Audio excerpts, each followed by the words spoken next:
When I went to pick up my daughter from school, she told others that I was their nanny. She even shouted at me, "You're embarrassing. Don't come to school looking like that." I was furious. When I got home, I immediately complained to Nathan, but instead of supporting me, he snapped, "Well, if both of you think I'm such an embarrassment, I'll just spend all my time and money on beauty treatments and new clothes. Let's see how that goes. And as for being the free nanny, whoever wants the job can have it." The very next day, I stopped doing everything. Carter's clothes weren't washed, his homework wasn't done, and he was late to school. My little prince went from being the class favorite to looking like a scruffy kid from the wrong side of town. Nathan stormed at me. "You're just making excuses to go to work and not even taking care of our son. Vivian, how can you be so selfish?" I calmly replied, "Oh, really?" Both Nathan and Carter were about to lose it. When we got home from school, I sat on the couch with a cold expression. I didn't cook dinner, didn't clean, didn't wash a single piece of clothing. Carter, as usual, didn't think he had done anything wrong. He expected everything to continue like normal. "Mom, I'm hungry. Hurry up and make dinner," he demanded. I shot him a look and said, "Don't call me Mom. I'm not your mom." Carter's face flushed with anger. I had promised him burgers and fried chicken after school, but after his performance at the school gate, those plans were gone. Earlier, I had seen Carter chatting with Lily, laughing like nothing else mattered. Next to Lily was her mom, Sophia Whitman, looking effortlessly stylish. I walked over, intending to greet her, but the second Carter saw me, his face dropped. He jumped right in front of me, cutting me off, and loudly proclaimed, "This is our nanny. You don't need to talk to her." Then he turned and yelled at me again. "You look so embarrassing. Don't come to school looking like that." It was pickup time, and other parents passing by gave me curious looks. Sophia Whitman's face was full of surprise as she glanced at me with concern, slightly raising her brows. I looked down at my faded clothes. Between taking care of the house and family, I hadn't had time to dress up. My ungrateful little brat had the nerve to be ashamed of me, but I wasn't going to take it lying down. I slapped some sense into him, hard. Carter's face turned beet red. I mumbled an apology to Sophia and walked away without looking back. Carter, in a panic, came running after me, wailing, probably realizing I wasn't going to take him for fried chicken anymore. As if I was going to give him anything at all. At that moment, he could have looked like fried chicken for all I cared. When we got home, Carter locked himself in his room and gave me a dirty look. I looked around at the dirty laundry and the messy living room and sank deep into thought. It had been 7 years since I became a full-time mom. I gave up my job for Carter. Every little thing, meals, laundry, school, health, was all on me. But today, the way he acted made me realize all my efforts were for nothing. Why had I sacrificed so much? When I refused to make him dinner, Carter lost it completely. He threw himself on the floor and started screaming. "I wasn't wrong. You don't even have a job. What's the difference between you and a nanny? I'm telling Dad." To my shock, when Nathan heard the story, he frowned, his eyes full of disappointment as he looked at me. "Why are you making such a big deal over what a kid says? You promised him fried chicken today." No wonder Carter's upset. "Nathan, are you serious?" I couldn't believe it. "Your son has serious issues, and when I try to teach him a lesson, somehow it's my fault?" Nathan's face showed nothing but annoyance. "Carter's just a kid. What does he know? But you've let him go hungry this long. That's on you." Carter smirked, glancing at me while whining to Nathan about wanting fried chicken. Before the two of them could head out, I yelled, "If either of you walks out that door today, I'm done with this house." The only response I got was the slam of the door and the sound of their laughter fading down the street. I collapsed onto the couch, tears running down my face. 7 years of my life. All for nothing. Every day, I'd wake up early, cook, clean, take care of Carter, and do all the household chores. My workload wasn't any less than Nathan's, but now neither of them appreciated me. Well, if they think I'm so embarrassing, I'm done. I'll spend my time and money on self-care and clothes. Let's see who misses me then. After making up my mind, I tossed Nathan's stuff into the guest room. There was no way I was sleeping next to that man for another minute. I called up Bianca and we made dinner plans. Nathan took Carter out for fried chicken, so I wasn't going to hold back either. After dinner, Bianca and I hit River Crest Shopping Mall. I had years of missed self-care to make up for. Newest skincare set? Bought. Trendy clothes and bags? Yes, please. Gym membership and spa package? Got them both. Bianca watched me spend money like water, her eyes wide in disbelief. "Vivian, aren't you worried Nathan's going to lose it?" I admired my purchases with satisfaction. "Who cares? I'm spending my own savings. He has no say in it." I posted a picture of my shopping haul on Instagram to celebrate this new chapter of my life. But then, I saw that Nathan had already posted something first. He tagged me too with a snarky caption. "Took Carter out for fried chicken. He says I'm his favorite." In the picture, they were smiling, faces pressed together in front of a table full of junk food. Typical. I rolled my eyes. Every time I tried to discipline Carter, Nathan played the good guy. So despite me spending every day taking care of Carter, it was Nathan whom Carter adored. I gave the post a sarcastic like and went to grab drinks with Bianca. We spent the evening mingling with some charming guys who kept calling us ladies, in that flirtatious tone that made me feel young again. Dancing in the club released all the stress I had built up during the day. Carter might still be young and need guidance, but as his mom, I couldn't just abandon him. I'd have to rethink how I raised him. When I got home at 11 p.m., I was ready to make some changes in our dynamic. But instead of being in bed, the house was still brightly lit. Carter was up, playing with his toys in the living room, way past his bedtime. I always made sure he was asleep by 8 p.m. for school the next day. But here it was 11 p.m., and he was acting like it was the middle of the day. Furious, I roared, "Carter Summers, do you have any idea what time it is? You've got school tomorrow." Normally, Carter would have jumped into bed the moment I raised my voice. But tonight, he actually had the nerve to shout back. "You're the one who doesn't keep your promises. Why do I have to listen to you? You just sit around at home all day, living off Dad's money. You're pathetic." Nathan's face twisted with anger. I knew exactly what to say to hit him where it hurt. As his wife, I knew him better than anyone. He'd always been envious of Bianca's success, trying to cozy up to her crowd, but they didn't want anything to do with him. "You're insane." Nathan spat. "Sleep it off. You're clearly out of your mind." He stormed out of the room. I laughed to myself. He probably thought his silent treatment would terrify me. Little did he know I was relishing the freedom of being alone. The next morning I was woken by Carter's cries. When I checked the clock, it was already 8 a.m. Well, someone's late. I stretched luxuriously in bed, savoring the fact that I didn't have to rush out of bed to make breakfast for anyone. Carter had tripped over his toys and split his forehead open. He lay on the floor, clutching his head, wailing, expecting someone to come to his rescue. Nathan came stumbling out of the master bedroom, looking disheveled and clearly panicked by the scene. Carter ran into his arms, bawling, "Dad, I'm late. I'm going to lose points for being late." Nathan was just as unprepared, having clearly just woken up himself. He never thought I'd actually stop taking care of Carter. Seeing me standing there watching the scene, Nathan snapped. "Why are you just standing there? Go grab a Band-Aid. Can't you see Carter's hurt?" I yawned and glanced at them. "Oh, he's got a scar now. Too bad. Guess it's gonna leave a mark." Carter was always so conscious of his appearance, and now with a gash on his forehead, he was crying like the world had ended. Nathan saw I wasn't going to help, so he started looking for the Band-Aids himself. After practically tearing the house apart, he still couldn't find one. Frustrated and red-faced, he shouted, "Where the hell are the Band-Aids? You hid them, didn't you?" I rolled my eyes. "If they're right in front of you and you can't see them, that's on you. Don't go blaming me because you're blind." Nathan was furious, looking like he might charge at me. But he quickly realized now wasn't the time because Carter was really late for school. Carter attended Maplewood Academy, a private school where the other kids were from well-off families, all used to following the rules. Being late was practically unheard of. To make matters worse, Lily Whitman, the girl Carter liked, was the class's discipline monitor. If he was late, she'd surely look down on him. Nathan hurriedly dressed Carter, who stood there looking helpless. "Where are my clothes?" Nathan asked. I barely glanced at him. Before, I'd always have freshly washed and ironed clothes neatly laid out on the sofa for him. But now, remembering all those times I tried to be the perfect wife, made me want to slap myself. "They're on my face," I said sarcastically as I turned on the TV and started my morning yoga. Nathan shot me a death glare, grabbed some mismatched clothes from wherever he could find them, and with his hair a mess, dragged Carter out the door. Neither of them had eaten breakfast, and Carter's complaints about being hungry echoed down the hall as they left. Meanwhile, I leisurely ordered myself a deluxe breakfast delivery, completed my yoga session, and enjoyed my meal at a slow pace. Just as I finished, my phone started ringing. It was Ms. Valerie Harper, Carter's teacher. I let the phone ring, then hung up. Carter wasn't my problem anymore. Why should I care about his school issues? Ms. Harper was persistent, though. After several missed calls, she sent a text. "Mrs. Summers, what is going on at your house today?" Carter not only arrived late, but he didn't wear his uniform. He looked filthy, like he hadn't washed his face. And what's more, he didn't even do his homework. "Is this how you raise your child? You need to come to school immediately."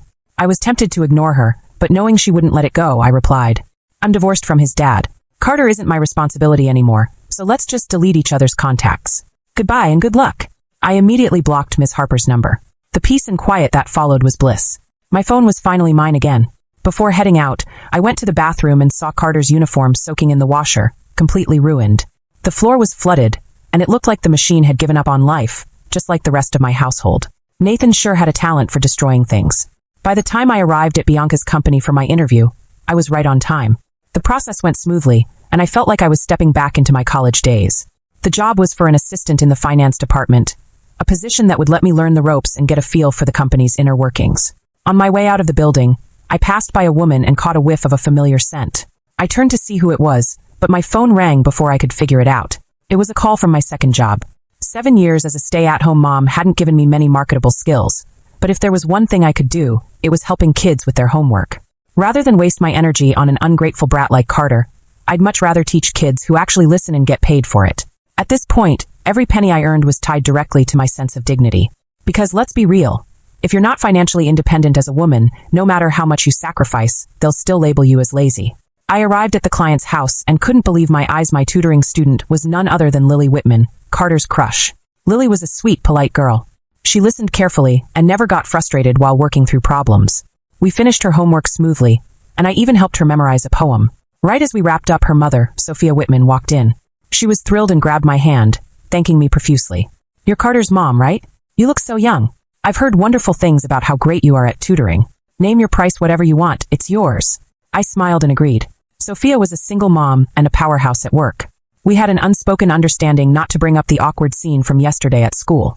We hit it off immediately, and when she found out I was no longer a stay-at-home mom, she was even more excited. "Good for you. A woman's place is out there in the world, not stuck at home. What's the point of staying in all day?" I was about to politely excuse myself, but she insisted I stay for dinner. I couldn't refuse, and we ended up having a lively conversation about everything from career building to parenting and how to balance both. By the time I got home, it was already dark. I walked in, still in a great mood, but the atmosphere in the house was thick with tension. Nathan was sitting on the couch, scowling, while Carter sat nearby, glaring at me with his arms crossed. The place was a disaster. Dirty socks thrown everywhere, and the floor was sticky and gross. I didn't even acknowledge them as I kicked off my shoes and headed toward my bedroom. Nathan was the first to break the silence. "Do you even know Carter was late today? And he didn't do his homework, so he had to stand in the hallway all class. The teacher called me at work to complain, and now I have to explain all this. What do you have to say for yourself?" Carter piped up, full of self-pity. "It's all your fault. Lily said I looked filthy and didn't want to talk to me." I laughed. "So, if your teacher is mad, that's between you and her. What does that have to do with me?" Nathan's face turned beet red, his veins bulging with anger.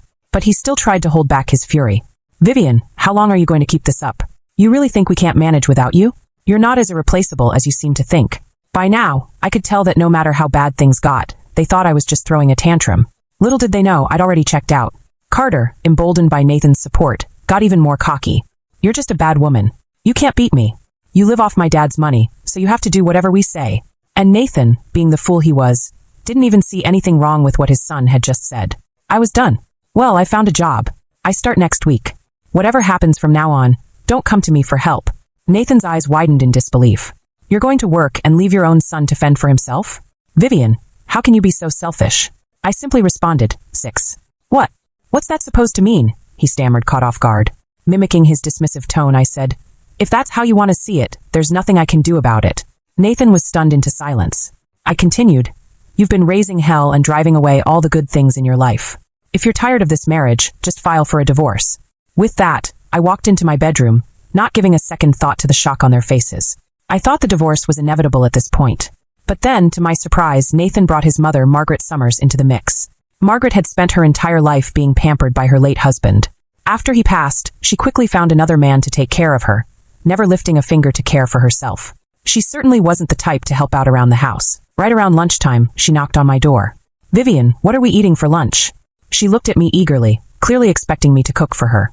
I barely looked up from my work. "I'm not hungry. You don't need to make anything for me." Margaret stood there, dumbfounded for a minute, then pouted like a child. "But I'm hungry. It's lunchtime already. You're not going to cook." She batted her lashes, tears welling up as if she were on the verge of crying. It was clear to me why men fell for her act. She was the ultimate damsel in distress. Too bad I wasn't an old man ready to fall for her games. If anything, it just made me want to puke. Without another glance, I continued with my work. Margaret, realizing she wasn't going to get what she wanted, huffed and left the room. I could tell she was heading off to tattle. Sure enough, not even 5 minutes later, Nathan barged in, shouting at the top of his lungs. "Vivian, I've put up with your nonsense for long enough. I get it if you're mad at me and Carter, but what did my mom ever do to deserve this? You're treating her like dirt." Carter, of course, couldn't miss the chance to pile on. "I don't want you as my mom anymore. I want Rachel Sinclair to be my new mom." Nathan's face went from furious to panicked, and he quickly tried to cover Carter's mouth. But it was too late. I had heard everything. "Rachel Sinclair, huh? So, Nathan had the nerve to cheat on me. Honestly, I couldn't care less. It felt like the trash was finally being taken out. Feigning ignorance, I gave them a mocking smile. "Fine by me. Let's divorce today. You can all get out tomorrow." Nathan's face turned red with embarrassment, and even Margaret looked uneasy. The house was mine, and no matter how things went down, I was the one staying, while they'd be the ones kicked out. Nathan, clearly shaken, snapped, "You'll regret this. When I become rich, you'll come begging me, and I won't take you back." I stared at him, amazed at his delusional thinking. "You, rich?" I laughed, kicking him lightly. "You've got to be kidding. You wouldn't know what to do with money if it fell into your lap." Ignoring Margaret and Carter's tearful protests, I walked out the door. I had better things to do than argue with fools. I headed straight to Sophia Whitman's house. It was the weekend, and she had booked an afternoon tutoring session for Lily. Spending time with well-behaved kids like Lily was a breeze. The hours flew by. At around 4, there was an online class test, and Sophia insisted I stay for dinner afterward. I couldn't say no, especially since I wanted to see how well Lily did. As expected, Lily's scores came in at the top of the class.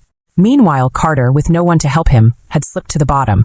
I remembered when Lily's grades hovered around the top 10, so seeing her reach the top spot was a pleasant surprise. Sophia, overjoyed, raised my hourly rate and sent me home with endless gratitude. When I returned to the house, it was empty. Nathan and Margaret were nowhere to be found. The only one left was Carter, sitting on the couch with red-rimmed eyes. I had zero interest in asking what was wrong. I walked right past him toward my room. But Carter's voice stopped me in my tracks, trembling with emotion.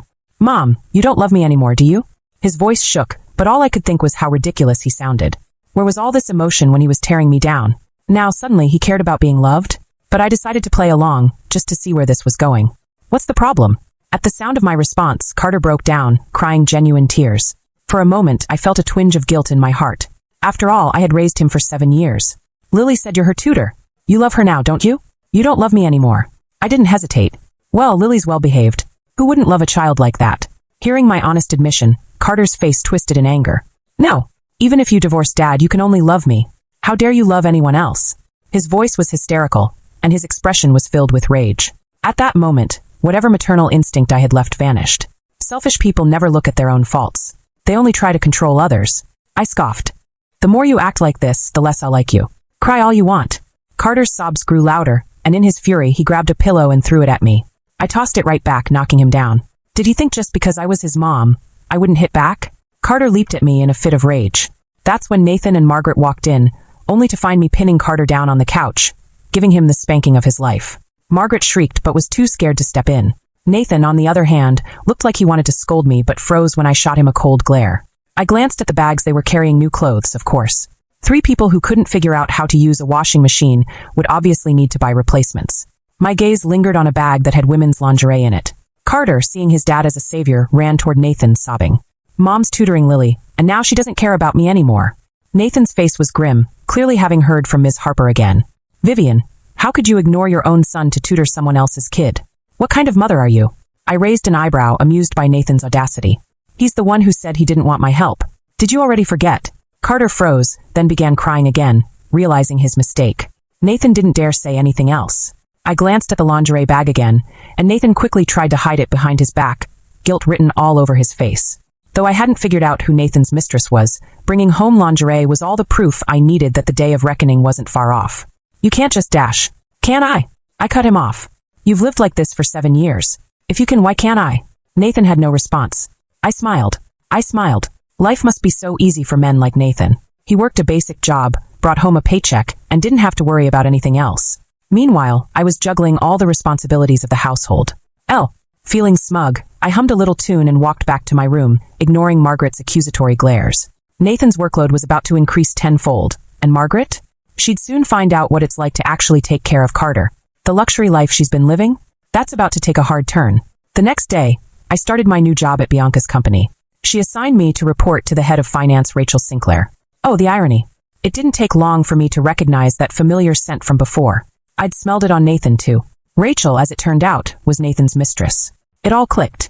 Carter had mentioned Aunt Rachel before, but I hadn't connected the dots until now. This was perfect. Now, with both Nathan and his affair right under my nose, I could keep an eye on everything. Convenient, right? Rachel, meanwhile, had no clue who I really was. At work, I was just a newly divorced woman, desperate to get back on her feet. Everyone in the office looked at me with a hint of pity in their eyes, assuming I was some helpless victim. Little did they know I had a plan. Rachel wasn't shy about asking prying questions once she learned I was divorced and didn't have custody of Carter. It didn't take her long to start probing. "So, how often do you see your son? Do you think your ex-husband will ever have another kid?" She would even drop hints like, "Are you planning to fight for custody? I mean, wouldn't that be difficult, especially with your ex-husband involved?" It didn't take a genius to see what she was after. She was fishing for information, hoping to figure out how much of a threat I was. Every time she tried, I'd act devastated, but always managed to work in a comment about how much I'd be asking for in child support if I did fight for custody. I'd definitely make sure to ask for the maximum in child support, I'd say. If I can't spend Nathan's money, his new girlfriend certainly won't be getting her hands on it either. Rachel's face would tighten every time I mentioned that. I could practically see her spiraling, worried about what her future with Nathan might look like. She started to panic, afraid that she might not get what she wanted after all. My little comments must have worked, because before long, she looked like she was going to push Nathan to divorce me ASAP. I had always wondered what Rachel saw in Nathan. She was older than I expected for a mistress, but other than that, she was attractive, successful, and seemingly had her life together. So why him? It wasn't until a company meeting that I figured it out. Our company and Nathan's firm were working together on a major project. And guess who the two project leaders were? That's right, Nathan and Rachel. I immediately smelled something fishy. I asked Bianca for access to the project files and spent an entire night digging into the details. And what I found was shocking. Our company was responsible for providing the funding for the project, while Nathan was leading the implementation on his end. And of course, Nathan and Rachel had teamed up to falsify reports and skim money off the top.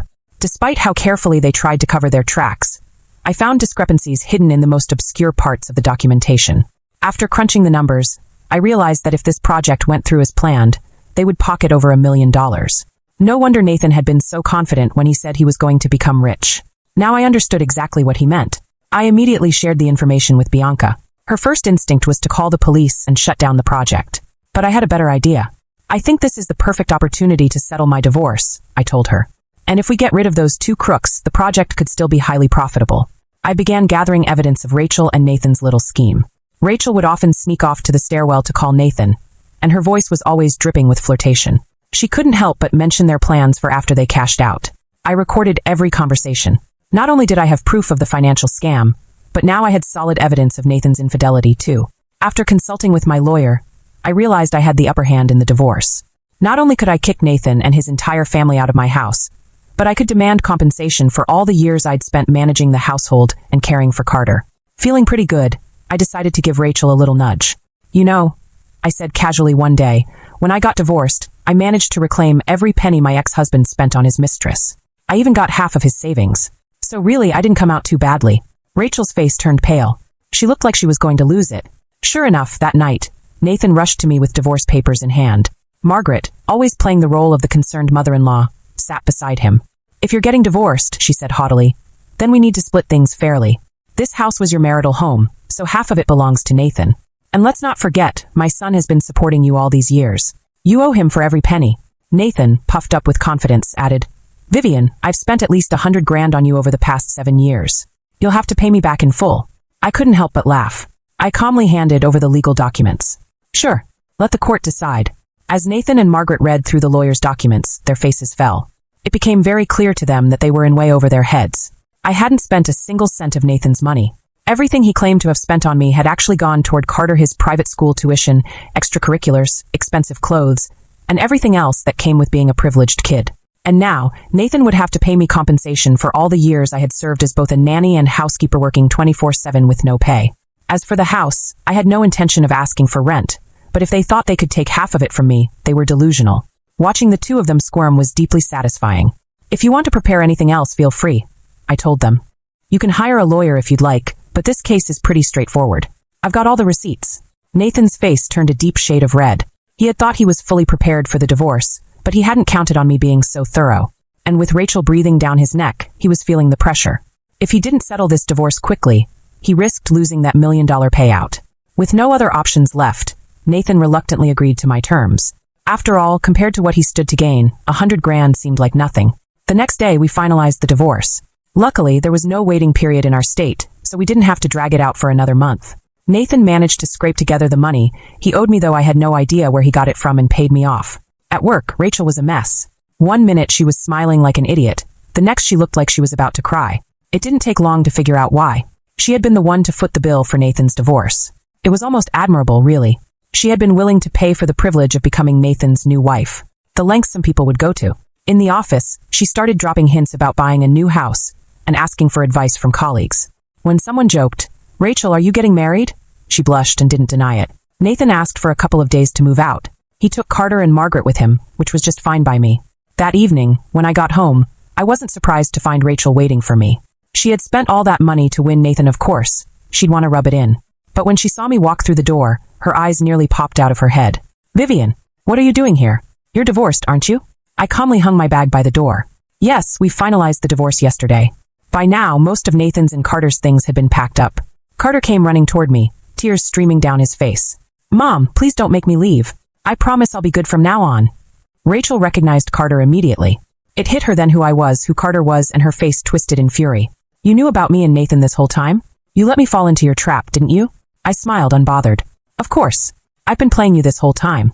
At this point, there was no point in hiding the truth. Nathan walked in just in time to see the confrontation. Without thinking, he immediately sided with Rachel. "Vivian, what did you say to her? We're divorced. You can't keep causing problems. All you're doing is making me hate you more."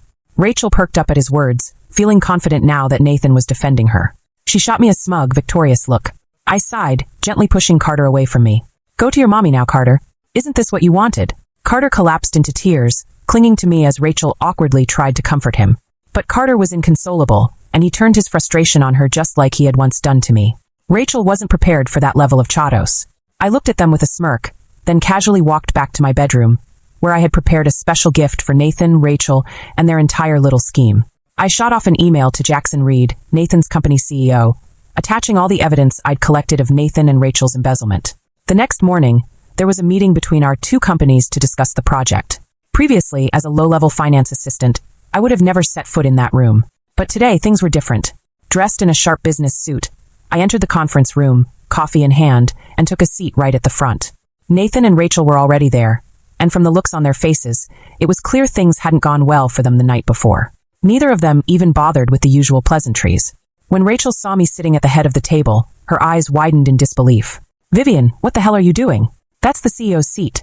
You're still on probation as a finance assistant. You can leave now." Nathan stared at her, starting to put the pieces together. He finally realized that I was the one who had been giving Rachel all that questionable advice. But with other colleagues in the room, he couldn't bring up the personal drama. I just smiled, giving Rachel a pointed look. "How's life as a stepmom treating you, Rachel?" She was seething, about to retort, when Bianca and Mr. Reed walked into the room. The moment Bianca saw me, her eyes lit up, and without caring who was watching, she gave me a big hug. "Vivian, I'm so glad you're finally back to help out." Nathan, who knew about my relationship with Bianca, wasn't shocked. But Rachel was a different story. Seeing my close connection with the company's leadership left her green with envy. Bianca quickly introduced me to Mr. Reed, and after a few polite exchanges, everyone settled into their seats. Standing at the front of the room, Bianca made an announcement, looking directly at me. "From now on, Vivian Summers will be in charge of this project. She's one of the major shareholders in our company, and she's more than capable of handling this." There were a few murmurs of surprise. Some people were clearly unaware that I was a shareholder, but with Bianca's word, the decision was final, and polite applause followed. Rachel, however, was livid. She shot up from her seat. "Miss Sterling, you can't just replace me like this. I've been working on this project for months. We're almost done, and now you're handing it over to Vivian? She's only been here a few days, and before that, she was just a stay-at-home mom. She'll ruin everything." Of course, it wasn't the project she cared about. What Rachel was really panicking over was the loss of that $1 million payout she and Nathan had been planning. Bianca was about to respond, but I stood up, cutting her off. "Rachel," I said calmly, "just because I wasn't working doesn't mean I'm incompetent. I've got this project down cold. Besides, this company belongs to me and Bianca. Who exactly do you think you are, trying to tell us how to run things?" Nathan then turned to me, all smiles, trying to play the part of a respectful professional. "Vivian, we're so happy to have you on board for this project. Since Rachel and I have been handling it from the start, why don't we continue leading it? We're nearly done, and you can check in whenever you like." Smooth talker, that one. But it wasn't going to work. Before I could respond, Mr. Reed stood up. "Nathan Summers, you're fired. You and Rachel have been caught embezzling from the project, and I have all the evidence I need. You'll both be facing legal action." Nathan's confident facade cracked. Rachel's face turned ghostly pale, and she started shaking. Everyone in the room could sense their guilt.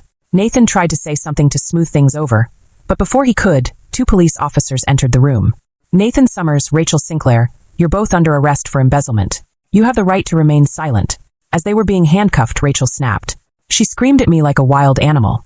"Vivian, you vile woman. You spent 7 years raising a kid that's not even yours. Don't think for a second you're better than me.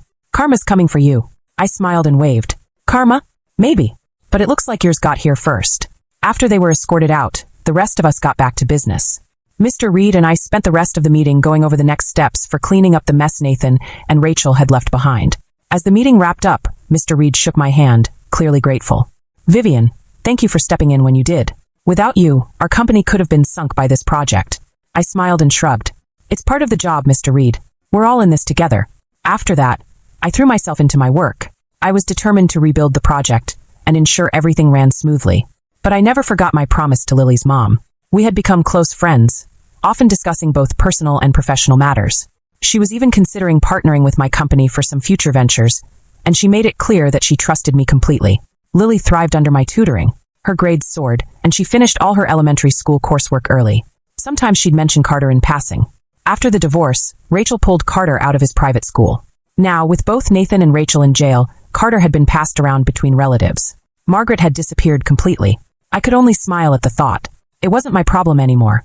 Back when I was still trying to make things work, maybe if Carter had shown me even a bit of kindness, I might have kept helping him. But he'd sealed his own fate. My 7 years as a stay-at-home mom were over. It was time to move forward. With each passing day, I felt stronger and more empowered. I was falling in love with the version of myself that I had reclaimed. And honestly, life had never felt better.